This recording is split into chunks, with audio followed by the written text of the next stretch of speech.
Let's take verses 7 through 15 in chapter 24, one by one. Then we'll apply them to us in the last days, for all that Isaiah spake shall be. Verse 7, The new wine mourneth, the vine languisheth, all the merry-hearted do sigh. As the earth is utterly emptied, as we saw in verse 3, joy among the survivors disappears.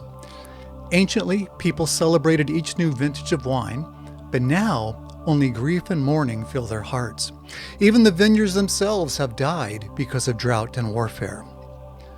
The mirth of tabrets ceaseth, the noise of them that rejoice endeth, the joy of the harp ceaseth. They shall not drink wine with a song. Strong drink shall be bitter to them that drink it. There is no music, no song, no rejoicing. Those who drink to drown their sorrows will find only more bitterness and pain. Verse 10, The city of confusion is broken down. Every house is shut up, that no man may come in. No specific city is meant here. As Isaiah says, all cities are now tohu, meaning without form. They've all been shut down, broken, and emptied. Many have been silenced within their own rubble. Verse 11, There's a crying for wine in the streets. All joy is darkened. The mirth of the land is gone. Wicked survivors are desperate. Some, perhaps still addicted to alcohol or other substances, search desolate streets for those things in a last attempt to numb their misery. Verse 12, In the city is left desolation, and the gate is smitten with destruction. The gates of ancient cities were places of gathering, but now they're broken down and empty. All is lost in the destruction. As has often been the case in war, the women, the old, and the young wander in homelessness. But not only is war raging from the Assyrian, but natural disasters are continuing. Verse 13, When thus it shall be in the midst of the land among the people, there shall be as the shaking of an olive tree, and as the gleaning grapes when the vintage is done. Another rendition of this might be, For so shall it be in the midst of the earth, as at the beating of an olive tree, in the after gleaning, when the vintage is over. The world will be like an olive tree after it's been beaten with a pole and most of the fruit harvested. At that time the earth will be almost completely emptied, with the exception of a very small remnant, and that remnant will be the holy seed. Verses 14 and 15. They shall lift up their voice. They shall sing for the majesty of the Lord. They shall cry aloud from the sea.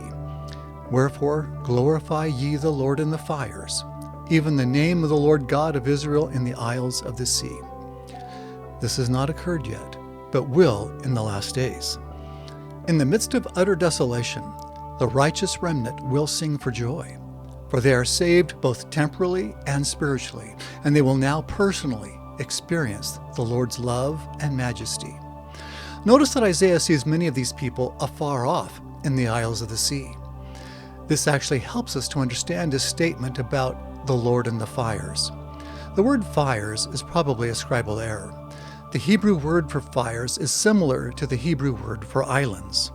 Thus, these two verses should probably be translated as, They shall lift up their voice, they shall sing for the majesty of the Lord, they shall cry aloud from the sea. Wherefore glorify ye the Lord in the islands, even the name of the Lord God of Israel in the isles of the sea. Again, Isaiah speaking of this righteous remnant, many of whom have been gleaned from the islands and continents around the world, especially those in the east. All of this is Isaiah circling back to give detail to events in his timeline for the last days.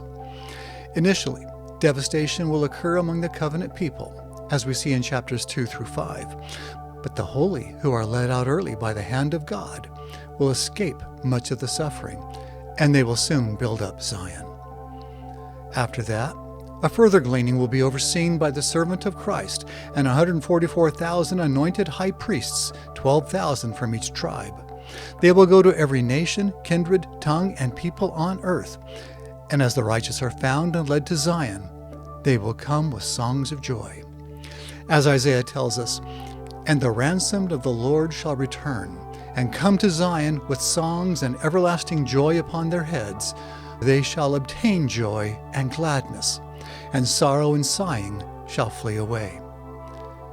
These will be days unlike any others. with the worst suffering and the greatest joy the world has ever known. Next time, we'll see more of Isaiah's warnings and promises for the last days in chapter 24. I'm Curtis Taylor with the Words of Isaiah.